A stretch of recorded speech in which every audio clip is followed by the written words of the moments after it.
आज हम लोगों ने स्टार्ट करना है chapter relation. Okay, so relation एज हमने कंप्लीट कर लिया, सेट हमने कंप्लीट कर लिया ऑलमोस्ट, और उसके क्वेश्चंस भी लगा लिए। बट सेट के बाद हम रिलेशन कर रहे हैं अब, और रिलेशन के बाद हमने फंक्शन करना है, और विद इन दिस वीक ही कंप्लीट करने हैं तीनों चीज़ें।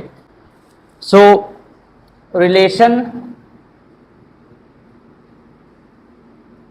टॉपिक है ये, कुछ हद तक आप लोगों ने ये चैप्टर क्लास 11th में पढ़ा था, बट अगर हम बात एनडीए की करें तो एनडीए में अप्रोक्सीमेटली 2 से 3 क्वेश्चन इस चैप्टर से बन जाते हैं। सेट रिलेशन फंक्शन से तीनों से अगर बात करें तो उनमें से रिलेशन से 2 से 3 क्वेश्चन बनते हैं डायरेक्टली, जो रिलेशन से ही आते हैं। सेट से मैंने आप लोगों को लास्ट क्लास में बताया था कि सेट से कितने क्वेश्चन बनते हैं, इसके बाद फंक्शन से, और फिर तीनों में कंबाइन बताऊंगा कि तीनों में कंबाइन कितने क्वेश्चन बनते हैं। ओके, तो रिलेशंस को स्टार्ट करने से पहले हमें जो पहला टॉपिक पढ़ना है that is ordered pair. Ordered pair, order pair क्या होता है बच्चों? बेसिकली मान लो मेरे पास एक सेट ए है, एक सेट ए है मेरे पास जिसमें कुछ एलिमेंट्स हैं 1, 2, 3, एंड मेरे पास बी सेट है विच इज 5, 6, 7, 8।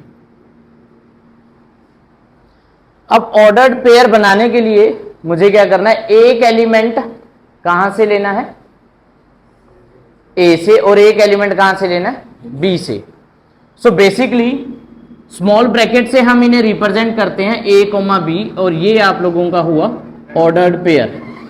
इसमें जो ए है ये फ्रॉम फर्स्ट सेट होगा बच्चों, जो ये एलिमेंट है ये फर्स्ट सेट से होगा, और जो बी है ये सेकंड सेट से होगा। अब सेट कैसे काम करेगा, या सेट कैसे हमने चूज करना है वो भी आगे आएगा। ये आप लोगों के पास ऑर्डर्ड पेयर होता है। अब इसमें बेसिकली 2 प्रॉपर्टीज आपको याद रखनी है। जो 2 इंपॉर्टेंट प्रॉपर्टीज हैं वो ये हैं दैट कि ordered pair of A comma B can not be equal to B comma A. कब? When A is not equal to B. Ordered pair में आप ए कोमा बी को बी कोमा ए नहीं लिख सकते। कब? जब A can not be equal to B है, यानी A is not equal to B है, तब आप ए कोमा बी और बी कोमा ए बराबर नहीं लिख सकते। किस में? ऑर्डर्ड पेयर में। आप सेट में ये इक्वल लिख सकते थे, ऑर्डर्ड पेयर में ये नहीं लिख सकते। सेकेंड जो रिजल्ट है वो ये है कि इफ आपको गिवन है कि A comma B is equal to C comma D, तो इसके रिजल्टेंट के लिए आप लिख सकते हो कि A is equal to C and B is equal to D. Done. ये next topic Cartesian product. Product का मतलब क्या होता है बच्चों? बेसिकली क्या है कार्टेशियन प्रोडक्ट? क्या है? ये एक सेट होता है, set of ordered pair. Cartesian product क्या होता है? सेट ऑफ ऑर्डर्ड पेयर, यानी एक सेट होता है जिसमें सभी ऑर्डर्ड पेयर लिखे जाते हैं। किसके? मान लो मेरे पास 2 सेट हैं। एक ए सेट है बच्चों जिसमें एलिमेंट्स हैं 1, 2, 3, और एक मेरे पास बी सेट है जिसमें एलिमेंट्स है 5, 6। अब मुझे कार्टेशियन प्रोडक्ट करना है ए और बी का, यानी मुझे करना है A cross B, A cross B करना है। अब जितने भी एलिमेंट्स क्रॉस प्रोडक्ट के या ऑर्डर्ड पेयर के बन रहे हैं आप लोगों के पास, उसका जो सेट बनेगा उसको क्या कहते हैं? Cartesian product of A B, यानी A cross B.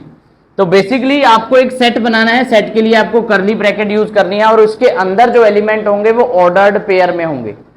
Ordered pair जो अभी पीछे की है दैट इज पहला एलिमेंट कोमा दूसरा एलिमेंट, उसके बाद पहला एलिमेंट दूसरा एलिमेंट। डन। उसके बाद फिर नेक्स्ट 2, 5, 2, 6, देन 3, 5, 3, 6। ये बच्चों आप लोगों के पास हुआ Cartesian product of A B, और you can say A cross B. ये एक सेट है और इस सेट में कंसिस्ट क्या है, ऑर्डर्ड पेयर कंसिस्ट है। अब इंटरेस्टिंग बात ये है कि जब मैंने ऑर्डर्ड पेयर समझाया आपको, तो मैंने जो ए कॉमा बी बताया, ए मैंने बताया फर्स्ट एलिमेंट, बी मैंने बताया सेकंड एलिमेंट। वो जो फर्स्ट और सेकंड होगा वो किससे पता चलेगा हमें, वो हमें ए क्रॉस बी से पता चलेगा कि हम किसका कार्टेशियन प्रोडक्ट कर रहे हैं। जो आपका पहले वाला सेट है ये फर्स्ट सेट हो गया ए, यानी इस केस में आपके पास ए जो सेट है वो फर्स्ट सेट है, और जो बाद में लिखा हुआ है बी वो आपका सेकंड सेट है बी। यानी पहला एलिमेंट ए का आएगा, दूसरा एलिमेंट किसका आएगा, बी का। पहला ए का, दूसरा बी का, पहला ए का फिर बी का, पहला ए का फिर बी का, पहला ए का फिर बी का, पहला ए का फिर बी का। डन। अगर मुझे कार्टेशियन प्रोडक्ट करना हुआ बी से ए का, यानी मुझे करना हुआ बी क्रॉस ए, क्या करना है बच्चों, बी क्रॉस ए, तब मैं क्या करूंगा, मेरे लिए पहला सेट कौन सा हो गया, बी, और दूसरा सेट कौन सा है, ए। तो इसके ऑर्डर्ड पेयर लिखने के लिए मैं क्या करूंगा कि पहला सेट, पहला एलिमेंट मैं किसका लूंगा, बी का। तो क्या आएगा बच्चों, 5,1, फिर क्या आएगा 5,2, फिर क्या आएगा 5,3। देन नेक्स्ट बच्चों 6,1, second 6,2, then 6,3। Good, note down कर लो, A cross B and B cross A. और ये याद रखना, ये जो है फर्स्ट एलिमेंट फर्स्ट सेट से होगा,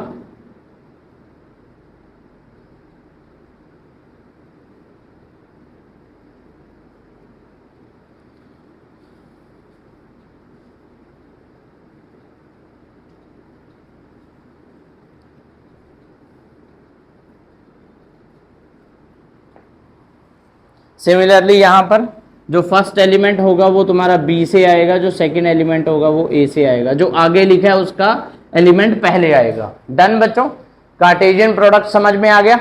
गुड। नेक्स्ट टॉपिक है हमारा प्रॉपर्टीज ऑफ कार्टेशियन प्रोडक्ट।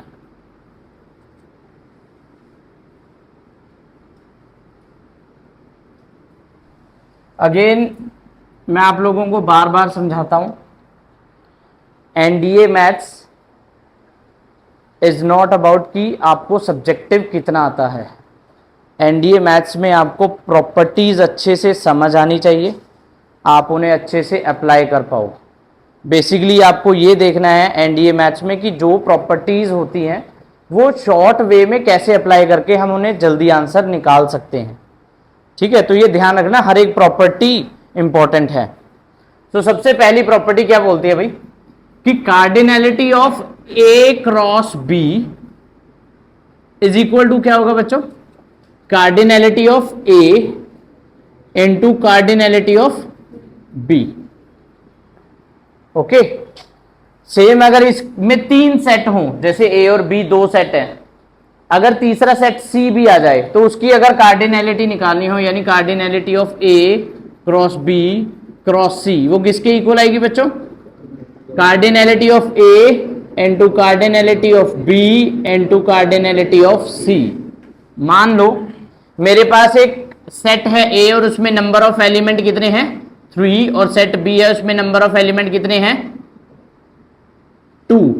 तो जो ए क्रॉस बी होगा बच्चा, उसकी कार्डिनैलिटी कितनी होगी 3 इंटू 2, यानी कितने एलिमेंट, कितने ऑर्डर्ड पेयर होंगे उसके अंदर, 6 होंगे। डन, समझ आ गई बात। यही एप्लीकेबल होती है ए बी सी के लिए।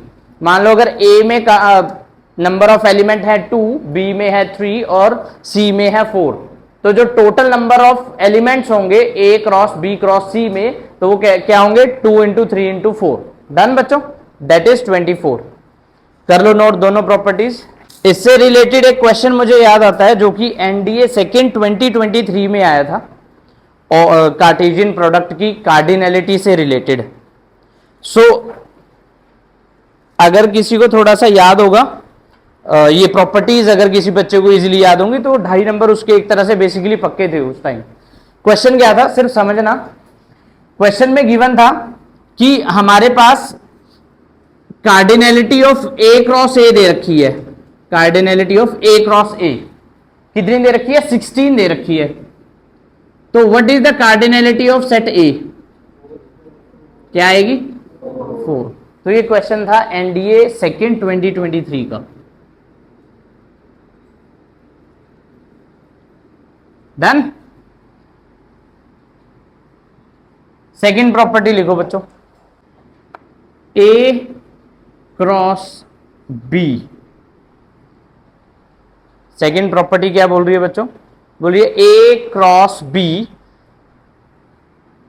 इफ लगा लेना, if A cross B is equal to 5, if A cross B is equal to 5, 5 यानी एम्प्टी सेट है,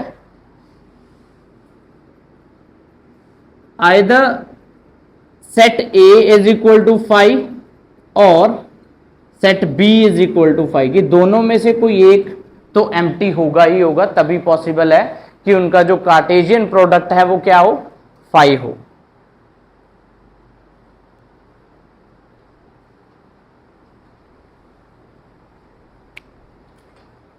सो भी कम देख रहा हूं मैं तुझे। हो गया बच्चों सेकंड। थर्ड पे आते हैं। थर्ड प्रॉपर्टी बोलती है कि A cross B can not be equal to B cross A, यानी Cartesian product of A into B और ए क्रॉस बी कभी भी बी क्रॉस ए के इक्वल नहीं हो सकता। करेक्ट।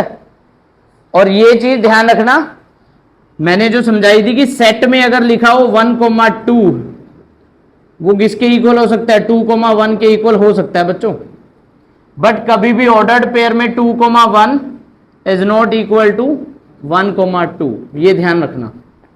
क्लियर है, ये इसमें अप्लाई होता है, इस वजह से ये नहीं आता, बट रेदर की अगर ए और बी के आपको एलिमेंट, नंबर ऑफ एलिमेंट अलग दिए जाए तब भी ये इक्वल नहीं आ पाता। ठीक है, अगर ये इक्वल आ जाए, मान लो आपको लिखा जाए कि इक्वल है A cross B is equal to B cross A, अगर होता है तो वो सिर्फ एक ही केस में होगा। कौन से केस में, when if A cross B is equal to B cross A, ये सिर्फ पॉसिबल है, only possible when A is equal to B, जब ए और बी सेट दोनों इक्वल है, ये तभी पॉसिबल है। ये मार्क करना है, फोर्थ प्रॉपर्टी कर लेना, नहीं तो थोड़ा सा शॉर्ट में भी लिख सकते हो स्टार डालकर। फोर्थ प्रॉपर्टी में बोल रहा है बच्चों कि अगर हमारे पास ए और बी में एन एलिमेंट्स है कॉमन, मान लो if set A and set B has n elements in common,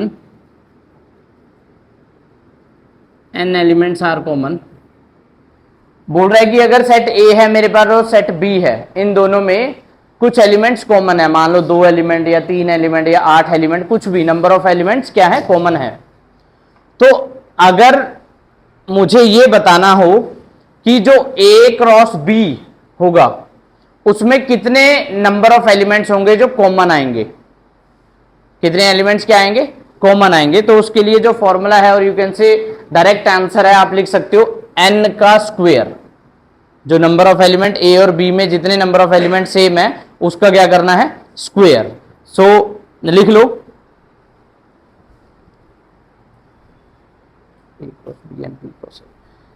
if A and B has n elements are common, then cardinality of A cross B, cardinality of A cross B intersection B cross A, cardinality of A cross B intersection B cross A is equal to n square। ये याद रखना, इसके ऊपर भी एक question आया हुआ है। फिफ्थ लिखो बच्चों,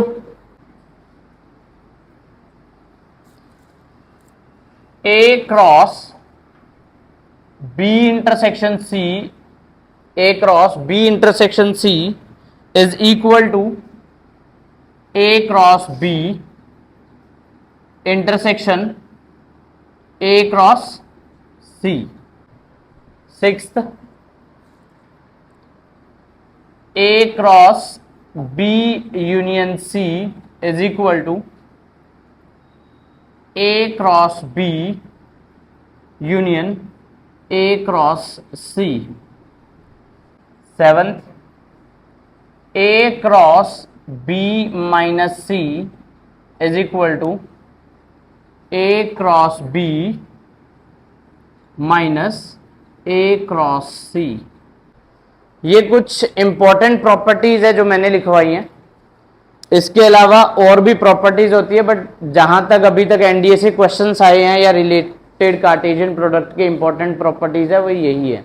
ठीक है, तो आप इनको एक बार अप्लाई कर लीजिएगा। लास्ट की तीन जो प्रॉपर्टीज है बच्चों, इनमें ए बी सी तीन सेट लेना, कोई भी कुछ भी एलिमेंट ले लेना उनमें, और उनमें इंटरसेक्शन ये अप्लाई करके देखना। आपको ये प्रॉपर्टीज अप्लाई जरूर करके देखना, तभी ये समझ में आएंगी। ठीक है, अब बात करते हैं प्रॉपर्टी नंबर 4 की।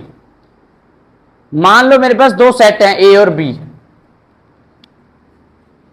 फोर्थ की बात कर रहे हैं। ये किस हद तक किस किस को समझ आया कि भाई क्या इसमें बोला जा रहा है, इस वाली में फोर्थ प्रॉपर्टी में? हुसनप्रीत को समझ आया है, गुड। कोई और बच्चा? नहीं, तो इसको समझते हैं क्योंकि इससे रिलेटेड पीछे क्वेश्चन आया हुआ है ना। तो क्या बोल रहा है कि मान लो कि ए और बी दो सेट हैं और उनमें n एलिमेंट्स कॉमन है। n एलिमेंट्स कॉमन होने का मतलब सेम सेम है। तो ये दो तरीकों से हो सकता है कि आपको n एलिमेंट्स कॉमन भी दिए जा सकते हैं या आपको टोटल सेट के एलिमेंट्स दिए जा सकते हैं। मान लो मुझे सेट के एलिमेंट दिए जा रहे हैं, आपको बोला जा रहा है कि ए सेट है जिसमें एलिमेंट्स है 1, 2, 3, 4, 5, और एक सी सेट है, सॉरी बी सेट है जिसमें जो एलिमेंट्स हैं वो है 2, 3, 5, 6, 7। ये है। तो ए और बी में कितने एलिमेंट्स कॉमन हैं? यानी ए इंटरसेक्शन बी बताओगे क्या है बच्चों? ए इंटरसेक्शन बी 2, 3, 5, यानी कितने नंबर ऑफ एलिमेंट्स हैं? Cardinality of A intersection B कितनी है बच्चों? 3। डन, क्लियर है। अच्छा, अगर मुझे निकालना हुआ कि व्हाट इज द, अब क्वेश्चन जो आता है वो आता है कि what is the cardinality of A cross B intersection B cross A, इन दोनों की कार्डिनैलिटी बताओ। इनकी कार्डिनैलिटी बताओ, A cross B intersection B cross A की। सो बेसिकली उसके लिए क्या करना है आप लोगों को, डायरेक्टली आप इसकी कार्डिनैलिटी का स्क्वायर कर सकते हो। दैट इज 3 का स्क्वायर कितना आएगा? 9। तो ये आंसर आ जाएगा। अगर कुछ बच्चे वेरीफाई करना चाहते हैं कि वेरीफाई करने के लिए क्या करोगे, पहले ए क्रॉस बी निकालोगे। अब ए क्रॉस बी क्या आएगा बच्चों? ए क्रॉस बी आएगा तुम्हारे पास 1, 2, 1, 3, 1, 5, 1, 6, ऐसे करते करते आपके पास बहुत सारे आएंगे। यस और नो? ये 1, फिर ये 2, 2, फिर 2, 3, 2, 5, 2, 6, 2, 7, 3, 2, 3, 3, 3, 5, 6, 7, 4, 2, 3, 5, 6, 7, 5, 2, 3, 5, 6, 7। डन। सिमिलरली फिर आप क्या करोगे? बी क्रॉस ए निकालोगे और उनमें जो जो एलिमेंट्स तुम्हारे सेम सेम है, यानी अगर इसमें 1, 2 है और जैसे इसमें 2, 2 है, इसमें भी 2, 2 आएगा बी क्रॉस ए में भी, तो एक एलिमेंट वो कॉमन हो गया। तो आपके पास ऐसे कितने एलिमेंट कॉमन आएंगे? 9। यहां तक समझ आ गया? अब इस प्रॉपर्टी पे स्टार जरूर लगा लेना, और एक जो पीछे करवाई है तुम्हें। और अगर 3 सेट हो, मान लो आपको दे दिया जाए ए और बी दो सेट है ना, 3 सेट दे दिए जाए कि ए बी सी में नंबर ऑफ एलिमेंट कितने हैं? n एलिमेंट कॉमन है, क्या करोगे? फिफ्थ प्रॉपर्टी के हिसाब से अगर 3 सेट हुए तो ये लगा सकते हो। ठीक है, गुड। मतलब ए क्रॉस बी इंटरसेक्शन सी को लगा के नंबर ऑफ एलिमेंट निकाल लो। ए क्रॉस बी के पहले निकालो, फिर ए क्रॉस सी के निकालो, फिर बी क्रॉस सी के भी निकालने पड़ेंगे, फिर उनका यूनियन कर दो। ठीक है, सॉरी इंटरसेक्शन कर दो। अदरवाइज आपको वैसे 2 सेट का ही क्वेश्चन आएगा क्योंकि प्रॉपर्टी बेस्ड ही 2 सेट के ऊपर है। और अगर 3 सेट आ जाते हैं तो फिर आप लोगों को मैनुअली भी करने पड़ सकते हैं। मैनुअली में क्या करोगे कि आप कॉमन एलिमेंट देख लोगे कितने हैं तुम्हारे पास, और उनसे कोशिश करोगे कि कौन कौन से सेट सेम आ रहे हैं। डन। जैसे इसमें अगर देखने को मिले 2, 2, 2, 3, 2, 3, 2, 5, 3 तो यही दिख रहे हैं। फिर 3, 3, 3, 5, और फिर 5,2, 5,3, 5,5 ये कुछ एलिमेंट है जो देखने पर लग रहे हैं कि कॉमन है इन दोनों एलिमेंट्स के बीच में। ठीक है, तो ये अप्लाई कर सकते हो, नोट डाउन कर लो, शाबाश। अब नेक्स्ट हेडिंग डालो, रिलेशंस। रिलेशंस, अब मेन बात यहां से स्टार्ट होगी। रिलेशंस को समझने के लिए हमें ऑर्डर्ड पेयर और कार्टेशियन प्रोडक्ट दोनों को समझना था। रिलेशंस क्या होते हैं, अगर वैसे जर्नल लाइफ की बात करें, रिलेशन क्या होते हैं? रिश्ते, है ना, संबंध। यानी अगर बात करें जैसे ब्रदर और सिस्टर, और फादर मदर, हस्बैंड वाइफ, और क्या रिलेशन हो सकता है? नेफ्यू नीस, और यू कैन से नेफ्यू के साथ मैटरनल अंकल या मैटरनल आंट, नीस के साथ, और अंकल आंट, ये जो भी आसपास आप देखते हो ये रिलेशंस की ही बात है। अब मैथमेटिकली अगर बात करें तो बेसिकली अगर मेरे पास मान लो एक सेट ए है और उसमें कुछ नंबर्स लिखे हुए हैं, जैसे फॉर एग्जांपल 2, 3, 4, 5, और एक सेट आपके पास बी है, सेट बी है, उसमें जो एलिमेंट्स आपके पास दे रखे हैं 7, 8, 9, 10, 4 एलिमेंट्स हैं इसमें। ठीक है, अब मान लो जो ये है मेरे पास, अब ए और बी, अगर मुझे ए क्रॉस बी करना हो, इसके जितने भी ए क्रॉस बी के जितने भी सबसेट होंगे, सबसेट या ए क्रॉस बी के क्या होंगे, ऑर्डर्ड पेयर होंगे सारे, है ना, उसके जितने भी ऑर्डर्ड सबसेट होंगे वो सारे के सारे एक तरह से रिलेशन होंगे, किसके साथ? ए के एलिमेंट के बी के एलिमेंट के साथ। करेक्ट। अगर हम जर्नल से बात करें तो 2 और 7 का एक रिलेशन हम देख सकते हैं, 3 और 8 का एक रिलेशन हम देख सकते हैं, 4 और 9 का रिलेशन देख सकते हैं, 5 और 10 का एक रिलेशन देख सकते हैं। मैं पहले एक रिलेशन की बात कर रहा हूं, ठीक है, पहले एक रिलेशन कोई भी, अब डिफरेंट टाइप ऑफ रिलेशंस हो सकते हैं। अगर मैं चेक करूं तो 2 और 7 का रिलेशन है कि इनमें, यहां पर अगर एलिमेंट मैं x मान लूं कि ए सेट में जो भी एलिमेंट है वो x है, और जो सेट बी में एलिमेंट्स है वो क्या है, y है। करेक्ट। अब मैं चाहता हूं कि x एलिमेंट में जो x वाले एलिमेंट है उनमें +5 कर दो, आपको क्या मिल जाएगा, सेट b का एलिमेंट मिल जाएगा। चेक करो सभी में यही है, तो +5 करने पर आप लोगों को आपका एक रिलेशन मिल रहा है, और यू कैन से एक एलिमेंट मिल रहा है। तो अगर इस रिलेशन को R को बताना है मुझे कि ये R रिलेशन क्या हुआ, तो बेसिकली R रिलेशन कुछ ऐसा हुआ कि R रिलेशन में जो ऑर्डर्ड पेयर हुए वो कुछ ऐसे हुए, 2,7, और कौन सा हुआ, 3,8, और कौन सा हुआ, 4,9, और देन 5,10। ये कुछ आपके पास R रिलेशन के एलिमेंट्स या subsets of Cartesian product A cross B हो गया। ठीक है, ये आपके पास कुछ एक रिलेशन है। आई बात यहां तक समझ की क्या रिलेशन है।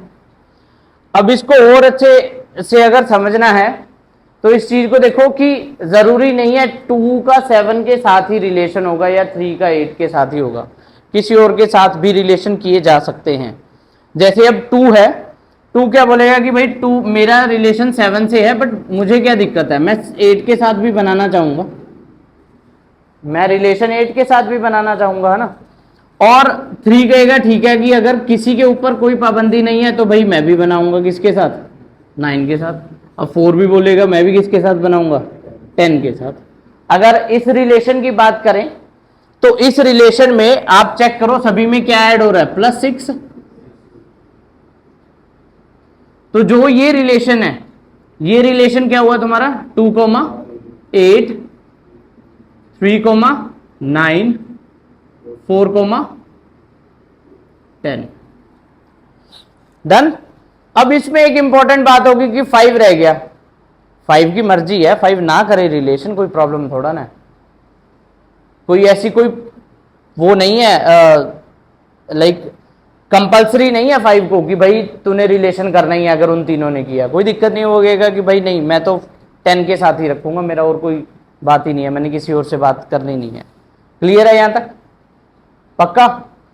अच्छा एक और बात, अब 2 का फिर दिमाग घूम गया। 2 कहता है कि कोई दिक्कत नहीं है, 8 के साथ है, 7 के साथ है, मैं 9 के साथ भी रिलेशन करूंगा। फिर 3 ने भी जिद पकड़ ली कि कोई दिक्कत नहीं है, तूने 9 के साथ भी करना है तो मैं 10 के साथ भी करूंगा। 4 और 5 फिर मना कर गए। डन? ऐसा नहीं है कि 4 नहीं कर सकता, 4 7 के साथ कर सकता है, बट अभी मैं जो चीज समझाना चाह रहा हूं वो एक रिदम में है। ठीक है, अब अगर ये थर्ड रिलेशन की बात करें तो इसमें क्या है, +7 दोनों के साथ, तो ये रिलेशन क्या बनेगा, 2, 9 एंड 3, 10। यहां तक समझ आ गया? अब इस रिलेशन इसको नोट कर लो, लिखना कैसे है वो भी मैं बताता हूं। अब ये मैंने आपको ऑर्डर्ड पेयर के रूप में रिलेशन लिखने बता दिए। सेट बिल्डर फॉर्म में लिख ले। सेट बिल्डर फॉर्म में कैसे लिखते हैं, मान लो ये मेरा है रिलेशन 1, इसको अगर मुझे लिखना है, ध्यान से देखना, मैं एक को लिख के दिखा रहा हूं, बाकी 2 3 आप खुद लिखोगे। रिलेशन 1 को मैं कैसे लिख रहा हूं, रिलेशन 1 है वेयर एलिमेंट्स हैं x, y की फॉर्म में and y is equal to x plus 4 for all x belongs to a and y belongs to b। पहले में 3 plus 2 plus 5, sorry x plus 5, sorry ये मुझे लगा हमने ये लिखा नहीं था, 2 7 लिखा था, 2 प्लस 4 6, अच्छा 2 प्लस 5, सॉरी 2 प्लस 5। एक तो इस तरीके से आप लिख सकते हो कि आपका जो पहला एलिमेंट है उसमें आपने 5 ऐड किया, आपको दूसरा एलिमेंट मिला, करेक्ट। एक और तरीका है, x is related to y, x is related to y, y is equal to x plus 5 for all x belongs to a, y belongs to b। Normal bracket लगा लेना, सेट वाली नहीं। ये दूसरा तरीका भी है। अब अगर नीचे वाले को रिप्रेजेंट करना हुआ क्या लिखोगे, relation number 2 x, y is equal to x plus 6 for all x belongs to a, y belongs to b। Done? अच्छा इसमें इंपॉर्टेंट बात यह है, जो ये सेट बिल्डर फॉर्म लिखी हुई है ना, वो बोल रहे हैं कि x कहां से आया है, a सेट से आया है, और y कहां से आया है, b सेट से। आपके पास अगर इसके अलावा कुछ भी एलिमेंट है, अगर मैं यहां पर लिख दूं, जैसे मैं लिख दे, अब मान लो हमने ये 2 3 और 4 का तीनों का रिलेशन बनाया था ना, 5 का नहीं बना था। अब 5 का मैंने जानबूझकर नहीं बनाया, क्यों? क्योंकि 5 में अगर मैं 6 ऐड करूंगा तो 5 प्लस 6 11 बनता है, 11 मेरे पास बी सेट में है ही नहीं, समझ रहे हो ना? इस वजह से मैंने इस रिलेशन को रोक दिया। बट 5 रिलेशन बना सकता है किसी और के साथ, बट वो फिर रिलेशन कोई और अलग हो जाएगा, वो ये वाला डेफिनेशन में नहीं आएगा, सेट बिल्डर वाली में। क्लियर है यहां तक? अब दोनों तीनों के रिलेशन लिख लो अच्छे से, शाबाश। अब यहां पर हमें 3 टॉपिक्स और करने हैं, जिसमें सबसे पहले है बच्चों डोमेन, सेकंड है रेंज, थर्ड है कोडोमेन। ओके, डोमेन क्या होता है बच्चों? अगर हम रिलेशंस में बात करें, सेट ए और सेट बी आप लोगों के पास है, जो जितने भी एलिमेंट्स आपके पास पहले सेट में हैं वो सारे के सारे आपके क्या हुए? डोमेन हुए। ठीक है, elements of set A. Range क्या हुआ बच्चों? Elements of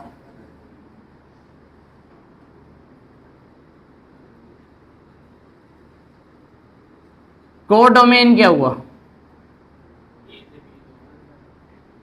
elements of set B. इसको समझते हैं क्योंकि ज़्यादातर ये ऐसे ही समझाया गया हमेशा, जो मैंने लिखा ऑलमोस्ट आपको बुक में भी ऐसा ही मिलेगा हर जगह। अगर आप बुक की लैंग्वेज में देखोगे तो बेसिकली आपको ये बताया जाता है कि जो set of first all coordinates of elements होते हैं वो सेट ए के, उनको डोमेन बोलते हैं, सेकंड रेंज बोलते हैं, थर्ड कोडोमेन होती है। बट ऐसा नहीं होता। अगर ऐसा होता तो वो रेंज को अलग नाम देते, रेंज और कोडोमेन को अलग अलग नाम क्यों देते, समझ रहे हो ना। रेंज को और कोडोमेन को अलग अलग नाम क्यों देते अगर ये सेम ही हमने लिखना था, समझ रहे हो ना। तो यहां पर एक ट्विस्ट है। ट्विस्ट क्या है, वो ये है कि डोमेन होता है elements of set A set के जितने एलिमेंट्स होंगे वो तुम्हारे डोमेन होंगे, बट इन रिलेशन में जो यूज हुए हैं वो वाले, सिर्फ जो रिलेशन में यूज हुए हैं वो वाले। जैसे अगर मैं बात करूं कि अगर जैसे ये रिलेशन है मेरे पास थर्ड वाला रिलेशन क्या था, ये वाला थर्ड R3, अगर मैं एक्सप्लेन करूं, R3 रिलेशन था कि x is related to y and you can say y is equal to x plus 7, कुछ ऐसे था ना। For all x belongs and y belongs to a, b।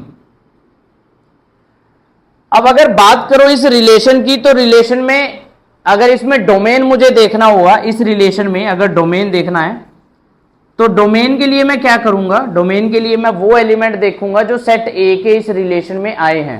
कौन कौन से आए हैं बच्चों, 2 और 3 आए हैं, 2, 3।